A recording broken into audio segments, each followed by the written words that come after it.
All right, good morning. We are live, and this morning we're continuing our series of meditations, working with the Sfirot, the Kabbalistic emanations, the qualities.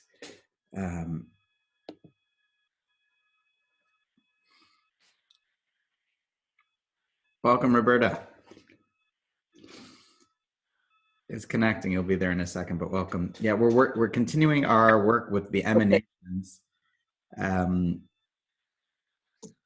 there's, it's worth reminding that the thought is that these are the emanations that cause our reality to come into being. How do we move from a space that's just divine to a space that encapsulates our world? And so rather than a sort of creation from outside, we have this notion of an emanation, of an emergence of what happens in a particular order. And so these qualities that we're working with are woven into the fabric of all things. That's the Kabbalistic understanding. And so they're woven into us, and especially humans, people, as in the image of God. But they're woven into everything. They're the way that the universe comes to be. And the hope in working with these different qualities is that rather than learning about them or thinking about them, that they serve as a sort of moral or ethical behavioral guide map for how we might respond to situations with balance, noting, like in meditation, that the key is not to fixate on being in balance or in some perfectly calm state, but to be aware of where we're at so that we can create enough space between us and what's going on through awareness. Like, that's where my attention is. This is where my attention is.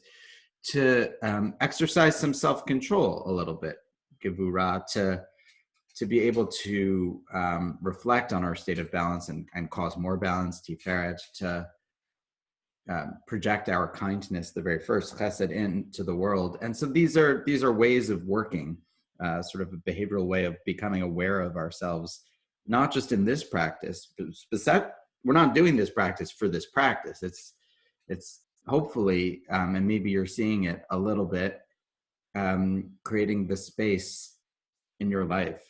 So it's in that context that we come to this morning's sixth in the series, which is Yesod, foundation, and is often thought of as brit or covenant or as righteousness.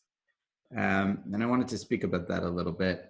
A covenant, an agreement. I sometimes like contract. Covenant sounds very foreign, but contract people enter into all the time with their landlord or the bank, or people do contracts where both sides have obligations. Sometimes they're unfair. And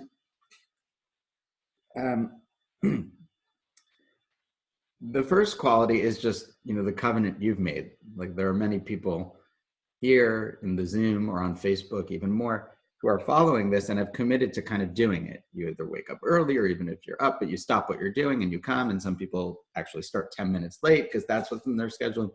People have different ways they've worked with their covenant, but there's a commitment to it. And I think there's a regularity of practice required to create the sort of space we're talking about. Not to create ego or like, I do this. That's the sort of negative side of it. But with more practice comes much more effect in life. I think one-offs, and I know this myself, when I'm in a period I'm able to do this sort of practice more, there's a lot more spillover, many more moments of awareness. And that doesn't mean everything's better. Like the other day, I was just overwhelmed. Tuesday, was it? Today's Thursday. I feel like every fourth day I have a rough day in this thing. I don't know what it is. The anxiety just gets me and I start going berserk. So that was the other day. But I do think, as I realized that I was losing my mind and going nuts and throwing a pointless tantrum, that I think I ended it quicker. Came back to the homeostasis sooner, right? So it doesn't make life perfect. It was like less of a breakdown than other breakdowns. So you just start to notice, like, I'm losing my mind. I had that thought. I realized, and I said, can I come back? And I said, I don't know. Maybe not. It's harder in real life than with breath. But so that's why there's practice. So that's a notion of brit, of contract, of covenant, of having to like come back to, trying to observe with consistency this. The second piece is that different than, say, like Vipassana Buddhist meditation or something like that. This is in a context, and I guess it's in a religious or spiritual context, where we're talking about emanations of a creator and the things that are woven into the created world. And so we're coming up to the holiday of Shavuot. How do we meet, like at Mount Sinai? How do we meet God in this practice? And that's one of the notions of covenant that I think emerges. There's a lot of focus right now on prayer, on public prayer, on Zoom prayer. And I do think, people, they keep saying this and people are pushing back, that it's hard to create transcendent prayer experiences where we really connect way beyond ourselves with others and with a divine on a Zoom screen. It's much harder for me than in person. And some people are saying, no, it can be done, and maybe it can. But actually, I think during this time, it's these sort of practices that are called for, quieter practices. So I want to comment on something the Rambam, Maimonides, says in the Guide to the Perplexed, and then we'll move to the practice, which is, he kind of ends by saying, talking about the social construct of prayer and of all religion, really. People quote his comment about the sacrifices, that the sacrifices were because at that time in the ancient world, sacrifices were considered a more exalted form of worship. But now, prayer is considered the exalted form of worship. And he goes on, shofar and tzitzit, all of these things are, in some sense, a concession to our lives. There's nothing inherent about them. It's because of the symbols of history and culture.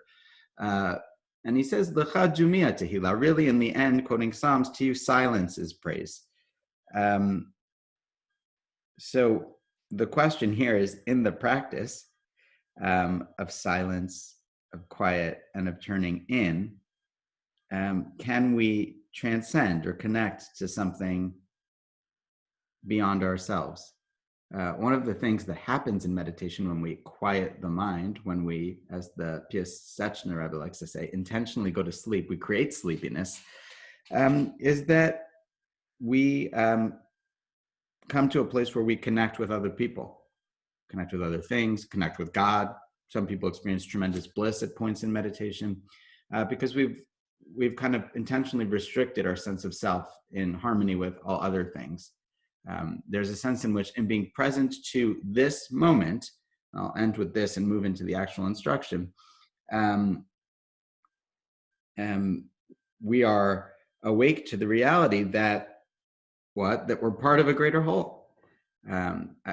During the coronavirus, it's very clear that we all exist as part of a greater organic whole,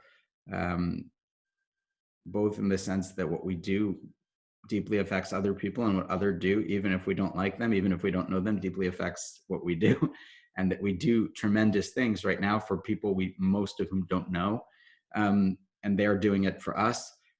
And then there's also a sense at a much deeper level that this is kind of small on the cosmic scale. I was walking around at sunset last night. The sunsets these days have been beautiful at twilight, and it was punctuated by sirens.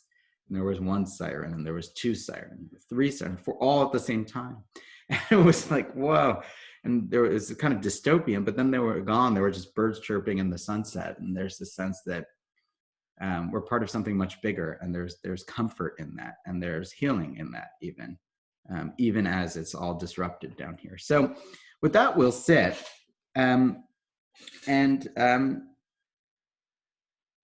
Today's a plain instruction. Just to be rooted, to be with the breath, and to come back to the breath. It's really the framing of it, a slight frame for coming back here of a covenant or an agreement that says, I'm committed to being a responsible part of a greater whole, or the present moment. The present moment and greater whole can equal each other in this equation. Because when we come back to our breath in the present, like at this moment. So during this meditation, if you could have the quality, not a thinking quality, because thinking gets us away from the practice, but a lens on it of like, and now, and now. And even when you're at the breath, every second of the breath, so like almost like you're on your tippy toes about to dive off a diving board, and you can feel very much like, am I about to go? The sense that every moment of now is a new now. That's the covenant that we're trying to get to, that kind of awareness of the nowness, because that can lead to a kind of connection way beyond ourselves. So that was a convoluted introduction, admittedly, but I hope that it is helpful to the framing of this sort of mindfulness practice in a Jewish context that's actually Jewish, and why this practice could work if you have non-theistic beliefs, but it can also work well in this context too. So I just wanted to explain maybe why this is a little different. Any questions or comments before we begin? No, Not from me. All right. So with that, we'll get to the main event, which is the practice. So please find yourself a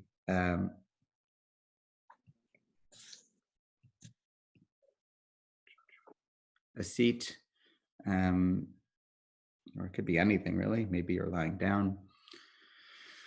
That's rooted and comfortable. A sense of the dignity of coming to this practice of doing your best to uphold your end of the agreement here, and settle down through your feet, closing your eyes.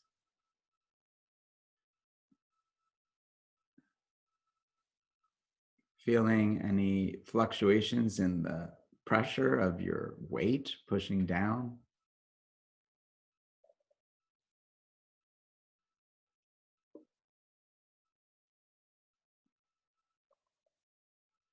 Noticing maybe the kind quality that the morning tends to have with the sun shining.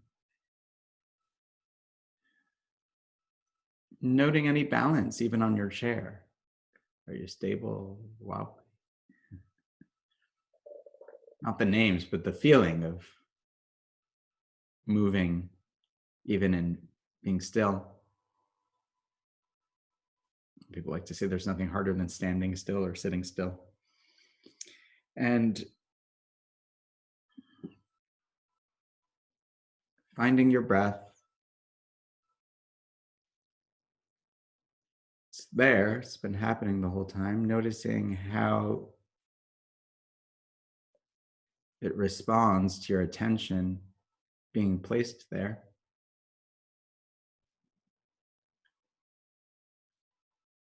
Things are very responsive to our attention.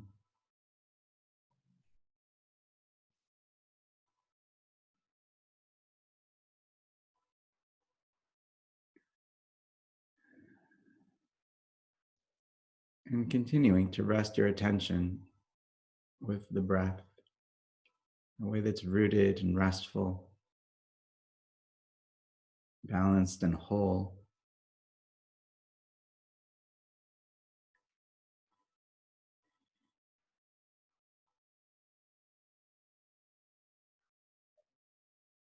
And whenever you notice that your attention is anywhere else, which may happen very frequently or less frequently, notice any reactions, feelings, other things, and with a pride and the responsibility of being committed to this practice, escort it back, hanging even as you escort it on what it's like to turn and the movement, and reestablishing the rest and being with the breath. Again, it's helpful to pick a spot, maybe the nasal cavity, being with the breath at each moment, hanging on it even, not holding too tightly, but having just enough energy in your practice, in your awareness to be with it. You might energize the practice in this way a little bit. Could be a little more of an upright posture would help that. And we'll sit here.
And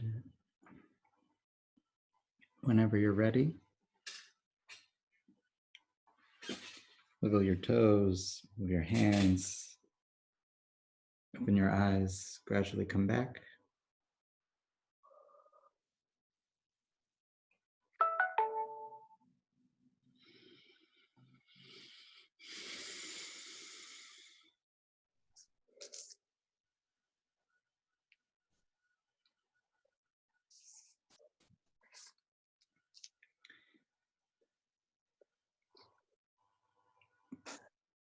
And we'll close by giving anyone an opportunity to ask a question or offer a comment if they want about today's practice. So good. Thank you. Thank you. Yes, very relaxing. I'm enjoying it. I'm glad. Thank you. I'm enjoying it as well. Thank you Good. all. Have a wonderful day. You too.